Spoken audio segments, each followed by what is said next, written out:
Hello everybody, and welcome to an updated Thorns Crusader guide for Diablo.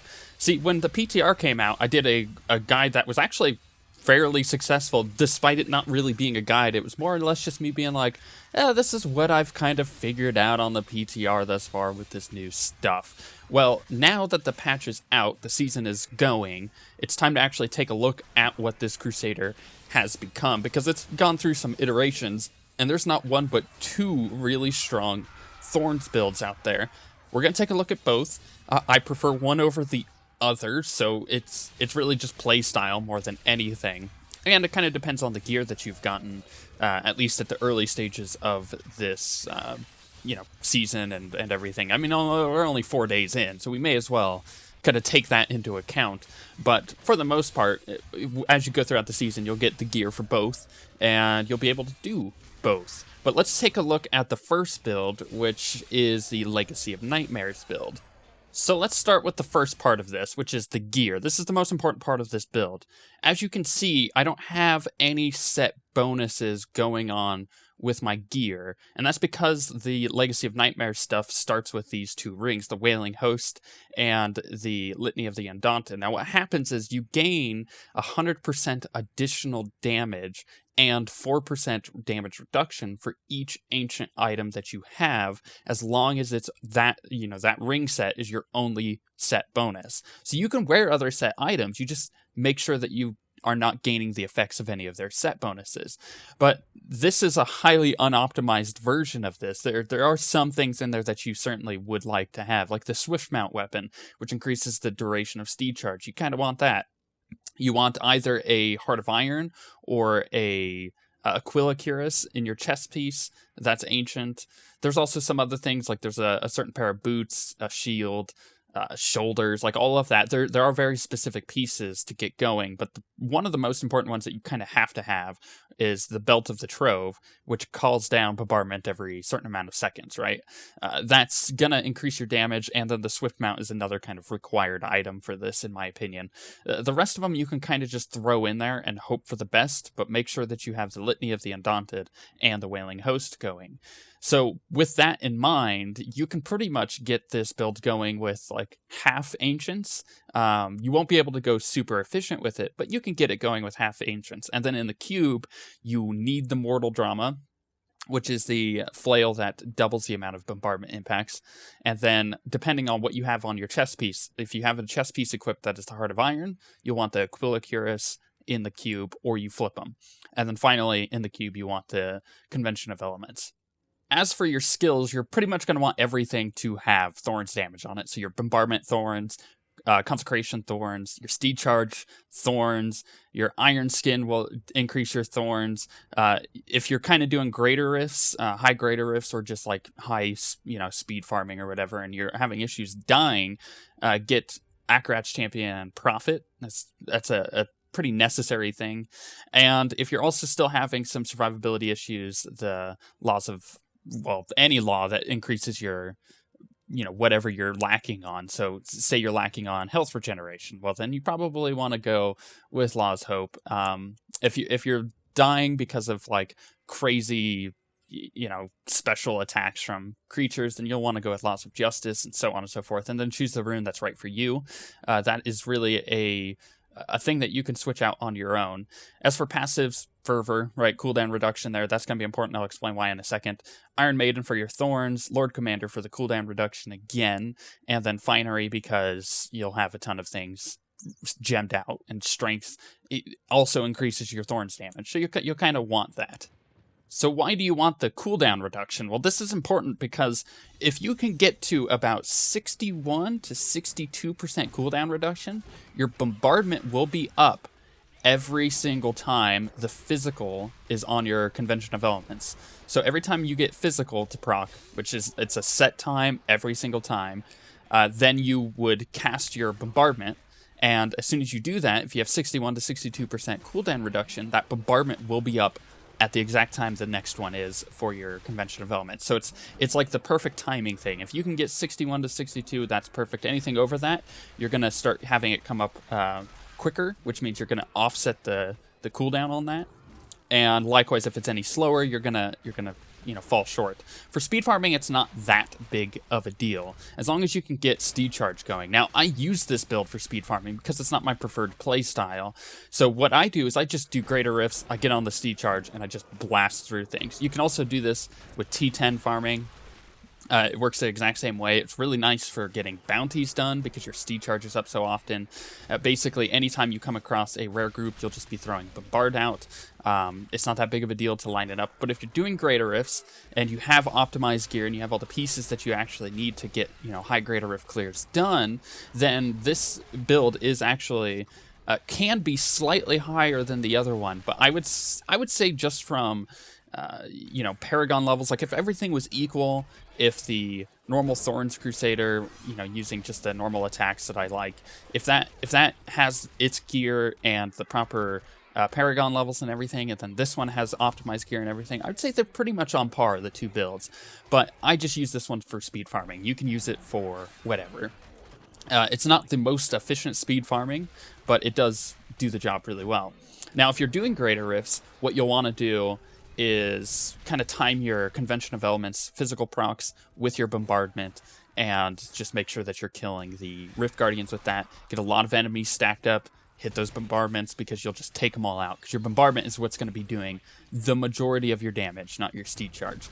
So just kind of keep that in mind. This is a completely viable build if you want to go for it. It's hard to set up because you need all the ancients, so just kind of hold on to them as you're going. Now let's get to my favorite Thorns build. So for this, you're going to want all of the invoker pieces, right? So you just want 6 set invokers, which is really easy to get if you level the Crusader this season, because you just get all of the Thorns pieces or the invokers pieces by doing parts of your seasonal journey, which is get to 70, kill Zoltan Cool and Torment 2, and then do Greater Rift 20 solo, and you'll have all 6 pieces. The other things that you want, which are really important, is you're going to want a Blood Brother in your cube. I'll explain why in a minute. You're going to want either Aquila Cuirass or Heart of Iron. Ideally, you want Heart of Iron in the cube, because the percentage you want maxed on that, and having it in the cube will do that, and have Aquila Cuirass on your person, because the percentage on that doesn't matter, right? And then Convention of Elements, that's really important, because Thorns damage is physical, as we've seen in the previous build.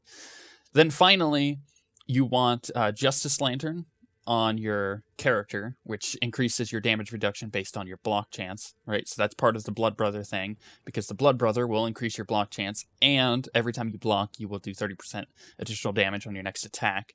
Then you have the Compass Rose and the Traveler's Pledge. Basically, the bonus on that set bonus, is that you get 100% additional damage while standing still, and then while you're moving, you gain 50% damage reduction, and that it offsets each other. So the longer that you're standing still, the higher that damage will go up, and then the longer you're moving, it'll slowly go to that 50%, right? So it won't always be dead on with that, but it is really nice to have. That's a huge damage increase.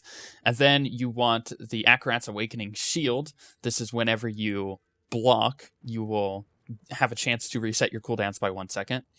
And you want Belt of the Trove, which is just a passive damage reduction, basically, for us. It's not really doing too much damage, unlike the other build, because the Belt of the Trove will literally just be making sure that your 2 set is up, which is a 50% damage reduction whenever you use Bombardment. And then finally, the weird thing is, you don't want like a hack or anything. You want a pig sticker. Now, the reason why is because the set bonus basically scales off of attack speed. The higher attack speed you have, the higher your Thorns damage is going to be on your character. You're not doing damage when you're hitting, really. Most of your damage is coming from things hitting you. So you just want your Thorns damage as high as possible, and when you get to that physical proc and you're attacking something really fast, you're just going to destroy them. It's really good. Pig Sticker has one of the highest attack speeds in the game, and it has 2 damage multipliers on it. It does damage to beasts and damage to humanoids. Now, you would be surprised how many creatures fall in those 2 categories, or also how many Rift Guardians fall in those 2 categories. As for gems, just pretty much the same thing as before. Bane of the Trapped, Bane of the Stricken, and Bajorski's gem, which is the Thorns gem. As for skills, it's pretty self-explanatory. It's really similar to the other one. Instead of having bombardment on your bars, you're going to switch it out for punish. Again, more block chance. There's 2 runes. You can either do the attack speed one or the life per hit one. It kind of depends on what your character's like. Is it too squishy or not? You're going to keep your consecration. Your steed charge, you probably should change to endurance. You don't really need the Thorns damage from it. You just need to be able to get around. So we're going to switch that to endurance. Same iron skin, same Acrat's champion. And typically the same law depending on what you need. If you need more damage reduction, go with that. If you need more attack speed, go with the other ones. It's up to what your character currently needs. Also, for the passive skills, the only thing you're going to change out is the Lord Commander for Hold Your Ground, which increases your block chance. Now, why am I doing all of this block stuff? Well, for one, your block is going to be straight damage reduction. Your Justice Lantern gives you damage reduction based on your block, so it's just like if the more block chance you have, the better. But then you have your Acrat's Awakening Shield, which is whenever something hits you, it has a chance to reduce your cool, or whenever you block, you have a chance to reduce your cooldowns by a second. So the higher your block chance, the better. Then Blood Brother also increases your damage by 30% whenever you block, plus the fact that whenever you're blocking, you're taking damage reduced because you're blocking damage. It's really good to have high block chance. Not to mention the fact that if you have your punish up, and you're getting the passive effects from blocking, basically. So you want all of this stuff. It's really good to have a high block chance. Currently, if I calculated it out correctly, I am at 108% block chance when I have punish up. That's more than what I need. But if you can get close to like a 90 to 100%, that's great, Then you can actually take block chance like off your shield if you need to. You could take block chance maybe off some of your skills. So there's different things you could do to kind of reduce it to get it to 100 as close as possible. But it's not necessary to be at 100. It's just nicer, really. So what you're doing with this build, playstyle-wise, is completely different than the other one. The other one, you're running around on your steed charge, you're throwing your bombardment out to kill rare groups, and the Rift Guardian, and you're using kind of your like consecrate and everything to clean up ads if you need to. With this, it's a little different. You're going to want to find some sort of like large groups of enemies. Any type of density is going to be really good. You're going to murder rare groups really quickly. It's just within the build itself. This is how it's going to work. So you're going to use your steed charge to kind of blast through, find rare groups, find groups of enemies, and you're going to want to keep an eye on your Convention of Elements proc. When you see it get to physical, and if there's a group of enemies around you, just stop, throw down Iron Skin, throw down Consecrate, kill a few of them, and then move on. Because you're gonna blast them down really quick if it's doing that. That will kind of be your interim, and then in the meantime, you're trying to find rare groups, you're trying to find good density, and when you do, you're going to get a lot of progress on the Rift. Now remember, you're blocking a lot, you have a lot of damage reduction. We're talking like 300 to 400 million damage reduction, which is really good. Or toughness, rather. And then you also have your Acrat's champion to keep you alive, because we're not using like indestructible passive, so we don't have that. So your Acrat's champion will kind of be used for the purpose of keeping you alive if you take fatal damage and all that. And for the most part, you're just going to try to get as much density as you can and just blast things down. This is easily one of the easiest builds to play in the game currently. It's not difficult, and it's really passive. But I don't enjoy it for its ease. I enjoy it for the fact that it takes the concept of a Crusader and it really fulfills the fantasy of that, which is that you are a big, tanky badass. You're taking a lot of damage, but it's not really doing too much to you. And instead, waves of enemies are just crashing upon you and dying. Because as I said before, you're not really doing damage as you hit, per se. You're doing damage when they hit you, more or less, right? That's kind of the idea behind this. Most of your damage will come from things hitting you, as opposed to you hitting them. Because you're only hitting a single target with your punish, really. So most of the damage is going to come from things hitting you. Now, it's important to note that certain abilities on rare groups proc Thorns, such as Fire Change is a really good example. In fact, Fire Change is probably the best one to get because it doesn't do as much damage as you might think, and you could just literally sit there in the Fire Chains and kill the entire rare group. It's really, really good. If they have Fire Chains health link, that's the best combination you could get for a rare group.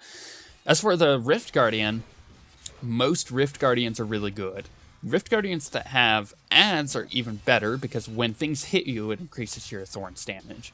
So when you have a Rift Guardian with adds, if you can, try not to kill the adds. They'll kill themselves just by hitting you, but try to keep them alive because it'll stack up your Thorns and just focus down the Rift Guardian. That's the best way that I can describe it. Some Rift Guardians have things that if you stand in, you'll be proccing your Thorns against them, but not all of them. So just kind of be wary of what you do with it. You'll see, because as soon as you stand in something, you'll just see the health of a Rift Guardian just start to drain. And it's really, really powerful. At higher greater rifts, a lot of that stuff could easily kill you. So before testing it out, use Akarat's Champion and then stand in it. That'll keep you alive for the duration of most of their abilities. And for the most part, yeah, you just want good density, and you can pretty much kill any Rift Guardian. The ones that run away from you are kind of annoying. The ones that won't attack you are kind of annoying, but for the most part, almost every Rift Guardian is killable. The Rift Guardian isn't going to be the problem. It's going to be the rest of the Rift, so make sure that you get good density, stack things up, and then just kind of burn them down. Use your Steed Charge to get out of stuff if you need to stay alive, and use your Potion when it's most dire, because you're going to have a lot of life per hit, typically, with this build. The final thing I could say is that with your Pig Sticker, you're going to want to roll off. Any damage on your weapon with this build is just not useful, because you're not doing damage when you're hitting, really. You're doing damage through your Thorns damage. So, honestly, you're going to want to roll off the damage range on your Pig Sticker and try to get life per hit, if you can, more strength, and, cooldown reduction. Those are the three with a Pig Sticker that you really want. So, strength, cooldown, and even better if you can get vitality on there. That's great. You are going to want to use probably a Ramalandi's Gift on a really good Pig Sticker to get the socket on there, so that way you kind of are able to change your weapon around a bit more to your liking and put a Thorns gem in there. And I think that goes without saying. Also, if you're having trouble living, switch to using diamonds as opposed to rubies. Rubies will increase your Thorns damage more than the vitality ones, right? You don't want amethyst in there just because of the Heart of Iron. It's not gonna. You get more Thorns out of using rubies, so that's a thought. Either way, you're never gonna crit, so don't have any crit damage. Don't have any crit hit chance. That's useless for this build. So just avoid that at all costs. But with that, I mean, that's pretty much this build, and you could just really get into high solo greater rifts. This is more of a solo build. It's hard to do with people because typically the enemies will be attacking the other people and not you, and that's how you do your damage. So maybe use the other build for group builds if you can. With that being said, though, I think that pretty much describes both builds accurately. You can get in and start playing them. And with that, we shall see you guys next time.